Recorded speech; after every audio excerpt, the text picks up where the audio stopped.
ठरवलं ते प्रत्यक्षात होतंच असं नाही. जे होतं ते कधी ठरवलेलं नसतं असंही नाही.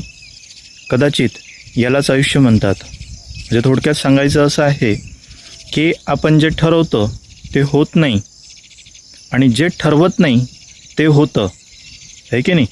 म्हणजेच थोडक्यात सांगायचं झालं तर कदाचित यालाच आयुष्य असं म्हणू शकतो आपण. तुम्हाला काय वाटतंय? तुमच्या मते तुम्हीसुद्धा कमेंट्समध्ये सांगू शकता की आयुष्य कशाला म्हणायचं. बघा, कष्टाची दोरी आणि भक्तीचा धागा ज्याच्या हातात घट्ट असतो, कष्टाची दोरी आणि भक्तीचा धागा ज्याच्या हातामध्ये घट्ट असतो त्याला आयुष्यात कधीही पराभवाची भीती उरत नाही. हे लक्षात ठेवा. कष्ट आणि भक्ती ह्या दोन्ही गोष्टी ज्याच्याजवळ असतं त्याला पराभवाची कुठली भीती नसते. आणि तुम्हीसुद्धा ह्या गोष्टी करून बघा. नक्कीच तुम्हीसुद्धा कशातही हारणार नाही. भावांनो, पाय ओढण्यापेक्षा हात ओढा. कदाचित कोणाचं तरी आयुष्य सावरेल, सुधारेल, सपोर्ट होईल, आहे की नाही.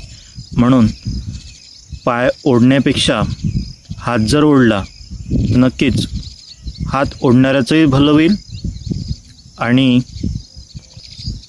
ज्याचा हात ओढला त्याचंही भलं होईल. म्हणून दोघांचंही वाईट होण्यापेक्षा कदाचित दोघांचंही चांगलं होईल असा जर विचार केला तर सर्वजण समोर जाऊ शकते. बघा, जे सांगत आहे ते सर्वांसाठी आहे. सर्वांना खुश ठेवण्याच्या नादात स्वतःला दुःखी करून घेऊ नका. कारण ते तुमचं आयुष्य आहे. ते तुम्ही तुमच्या मनासारखं जगा. लक्षात आलं आहे का? कारण आपण या जगामध्ये स्वतःलाच खुश करत नाही तर दुसऱ्याला खुश करण्याचा प्रयत्न काय करायचा, आनंदित ठेवण्याचा प्रयत्न का करायचा. म्हणून या नादात पडण्यापेक्षा स्वतःला ज्या गोष्टीपासून आनंद मिळू शकतो त्या गोष्टी जर केल्या तर नक्कीच तो दिवस, तो क्षण आपला चांगला जाऊ शकतो आहे. या गोष्टीचा नक्कीच विचार करा. दुसऱ्याचे वाईट कर्म पाहून तुम्ही तुमचे चांगले कर्म करणं सोडू नका. लक्षात आलं आहे का? कारण दुसरा वाईट कर्म करून चांगलं जर राहत असेल तर त्याच्या परी राहू द्या. तुम्ही तुमचे चांगले कर्म सोडून त्याच्या मागे लागू नका, वाईट कर्माच्या मागे लागू नका. प्रत्येकाला आपापल्या कर्माचा हिशोब द्यावाच लागतो. तुकाराम महाराज म्हणतात, जसे झाडाचे फळ पिकल्यानंतरच गळून पडते तसंच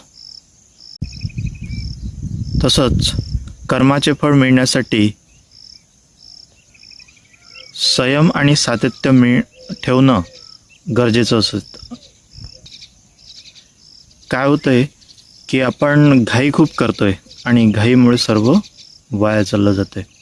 म्हणून जसं झाडाचं फळ योग्य वेळ आल्याच्या नंतर पिकल्यानंतर ते गळून खाली पडतं, तसंच आपण जर संयम आणि सातत्य जर ठेवलं तर आपल्याला सुद्धा एक ना एक दिवस जे यश मिळवायचं आहे, सक्सेस मिळवायचं आहे ते मिळणारच आणि मिळतेच.